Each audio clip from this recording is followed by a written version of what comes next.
Hello everyone. मैं MD Yadav और आप देख रहे हैं सूर्योदय सक्सेस पॉइंट। आज की इस क्लास में हम सॉल्व करेंगे कक्षा 6 और 7 की जो हिंदी की कार्य पुस्तिका उसका कार्य पत्रक 93 और 94। तो चलिए स्टार्ट करते हैं। निम्नलिखित कहानी को पढ़कर दिए गए प्रश्नों के उत्तर लिखिए। कहानी पढ़नी है और प्रश्नों के उत्तर देना है। तेनालीराम की चतुराई के बारे में अनेक कहानियां प्रसिद्ध हैं।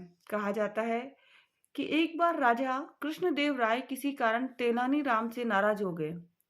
उन्होंने तेनालीराम को दरबार में बुलाया और क्रोध भरे स्वर में कहा, तेनालीराम, तुम दरबार से चले जाओ और अब मुझे अपना मुंह न दिखाना। अगले ही दिन तेनालीराम दरबार में उपस्थित हुए, लेकिन उनका मुंह नकली चेहरे से ढका हुआ था। उन्हें देखकर सभी दरबारी हंसने लगे। राजा की भी दृष्टि उस पर गई तो वह नाराज होकर बोले, मैंने तुम्हें मुंह न दिखाने का आदेश दिया था, फिर भी तुम आ गए। यह सुनकर तेनालीराम ने नम्रतापूर्वक कहा, महाराज, मैंने तो आपके आदेश का पूरा पूरा पालन किया है। यह देखिए, मुंह पर नकली चेहरा लगाकर आया हूं, जिससे आप मेरा मुंह न देख सके। यह सुनकर सभी दरबारी खिलखिलाकर हंस पड़े। राजा राजा भी अपनी हंसी को रोक नहीं पाए और उनको क्रोध शांत हो गया। अब ये जो कहानी है उससे हमें प्रश्नों के उत्तर देने हैं। तेनालीराम दरबार में थे अकबर के, अशोक के, उदय सिंह के, कृष्णदेव राय के। तो कृष्णदेव राय के। तेनालीराम दरबार में किस वेश में आए? कपड़े से मुंह को छुपाकर, हाथों से मुंह ढककर, मुंह को नकली चेहरे से ढककर, और इनमें से कोई तो आए थे वो मुंह को नकली चेहरे से ढककर, मुंह को नकली चेहरे से ढककर। नेक्स्ट है, राजा ने तेनालीराम से क्या वह क्यों कहा? राजा ने तेनालीराम से अपना मुंह न दिखाने को कहा क्योंकि राजा उससे नाराज थे। क्योंकि राजा उससे क्या थे? नाराज थे। अपना मुंह न दिखाना, यह वाक्य किसने कहा, किससे कहा?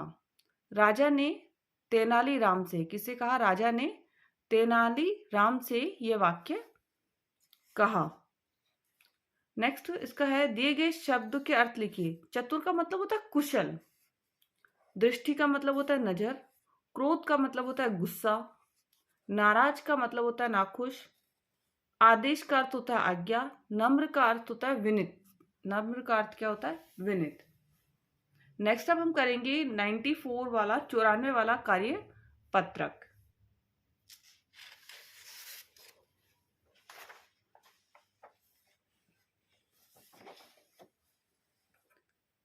कार्यपत्रक 94 का जो प्रश्न है वो है, नीचे लिखे गद्यांश को पढ़कर दिए गए प्रश्नों के उत्तर लिखिए दीजिए। गद्यांश पढ़ना है, उत्तर देना है। बच्चों, पहले मदारियों के पास भालू होते थे। मदारी जब डमरू बजाता था तो भालू नाचने लगता था, झूम झूम कर और घूम घूम कर खेल दिखाता था।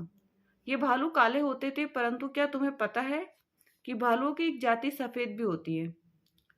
ये भालू बर्फीले प्रदेश में पाए जाते हैं। इन्हें पोलर बियर भी कहा जाता है। सफेद भालू की त्वचा मोटी होती है।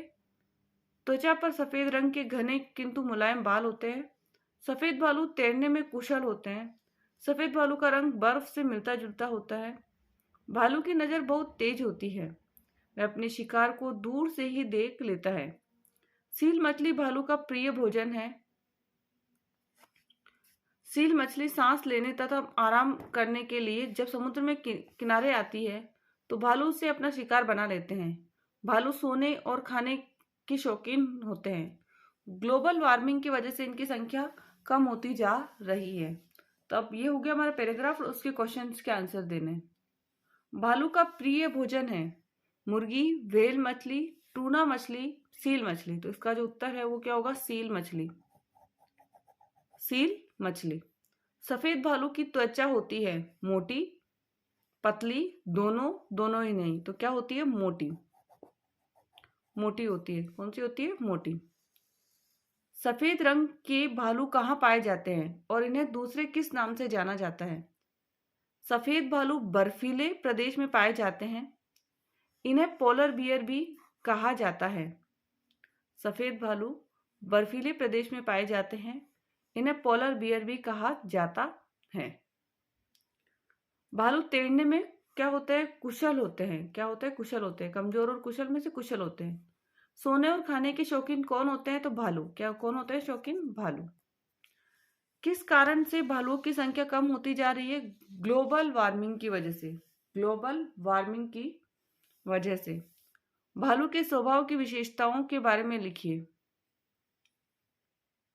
सफेद भालू तैरने में कुशल, सूंघने की शक्ति बहुत तीव्र होती है, नजर तेज। भालू सोने व खाने के भी शौकीन होते हैं। भालू का स्वभाव कैसा होता है कि वो खाने और पीने के भी शौकीन होते हैं।